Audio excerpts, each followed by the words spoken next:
चित्रंगी अंतर्गत आगामी त्रिसत्रीय ग्राम पंचायत चुनाव की मतदाता सूची का प्रकाशन किया गया है, जिसमें ब्लॉक कांग्रेस कमेटी चित्रंगी के अध्यक्ष संकठा सिंह ने पीठासीन अधिकारी, सत्ता और राजनीतिक दबाव में आकर किसी मतदाता का नाम 2 स्थान पर है और मतदाता द्वारा आवेदन दिया है कि मेरा नाम अस्थायी जगह से काट दिया जाए और मूल स्थान पर कर रहे, लेकिन पीठासीन अधिकारी ने अनदेखी करते हुए मतदाता के आवेदन के विरुद्ध नाम काट दिया है, जो गलत है। सुने कांग्रेस अध्यक्ष द्वारा विस्तृत चर्चा। आज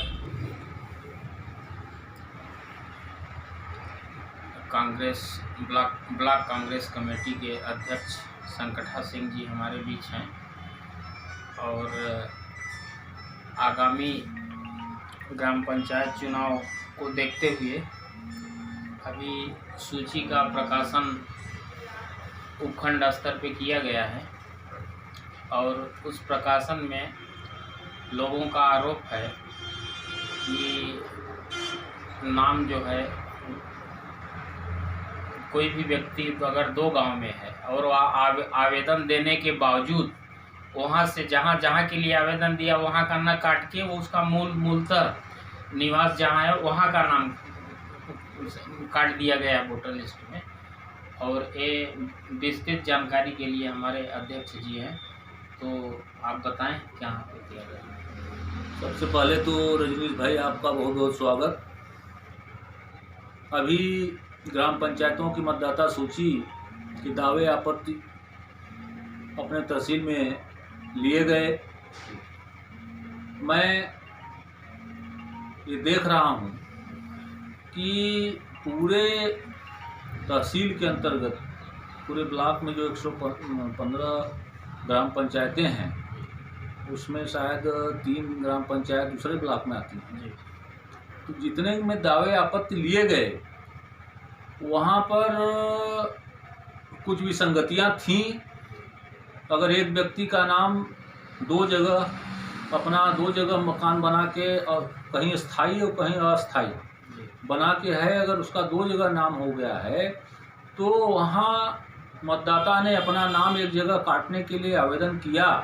जहाँ किया आवेदन वहाँ पे नाम न काट करके उनके मूल ग्रामों से नाम काट दिया गया और ऐसा इसलिए किया गया कि केवल सत्ता के दबाव में हमारे तहसील यहाँ के एसडीएम साहब और तहसीलदार साहब ने इसको नज़रअंदाज करके कई पंचायतों में इस तरीके का काम किया गया है। मैं ब्लॉक कांग्रेस कमेटी की ओर से सीधा आरोप लगाता हूँ कि अधिकारियों को न्याय का काम करना चाहिए, किसी जनप्रतिनिधियों के दबाव पर और अन्याय का काम नहीं करना चाहिए।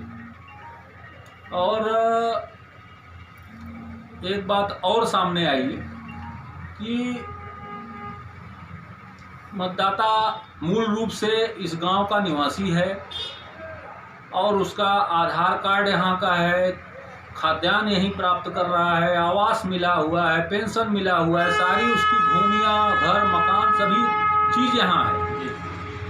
और हमारे तहसीलदार साहब, एसडीएम साहब ने जांच दल भी बनाया। जांच दल 2 बार जांच दल जा करके सारी चीज़ रिपोर्ट ले आया और जांच दल देने के बाद भी आपको रजनीश भाई मालूम होगा कि चेक लिस्ट निकलती है।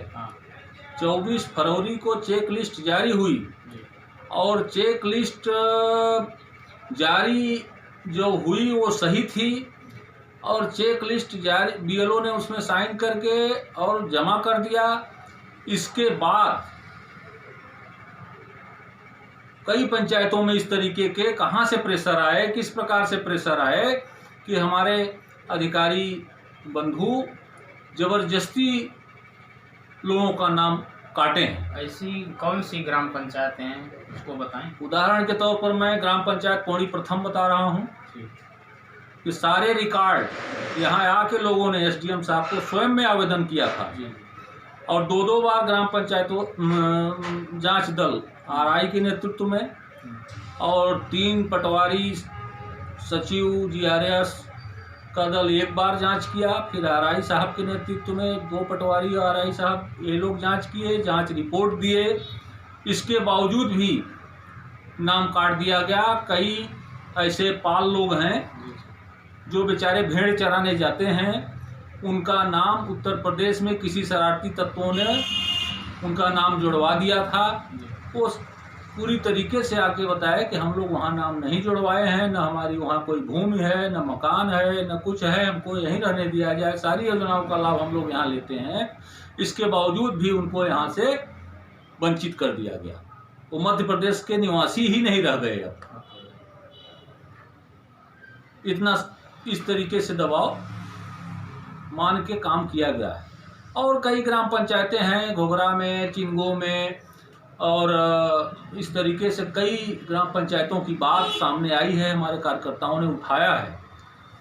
तो मैं चाहता हूं कि इस तरीके का काम इस मध्य प्रदेश की भारतीय जनता पार्टी की सरकार में अगर किया जा रहा है, या ऐसे अधिकारी इतने दबाव में, प्रेशर में काम कर रहे हैं, इसकी निष्पक्ष रूप से जांच होनी चाहिए और जो ऐसा किया है उसे दंडित किया जाना चाहिए। जी, अब आपकी बात मैं मीडिया के माध्यम से जिला प्रशासन को अवगत कराऊंगा कि मतलब इसमें आपकी आवाज़ को सुना जाए और लोगों का मूलतः नाम फिर से वापस लिया जाए। बात करने के लिए धन्यवाद। धन्यवाद रजनीश भाई, आपको बहुत बहुत धन्यवाद। वॉइस ऑफ राइट्स के लिए चितरंगी से ओमकार द्विवेदी की रिपोर्ट।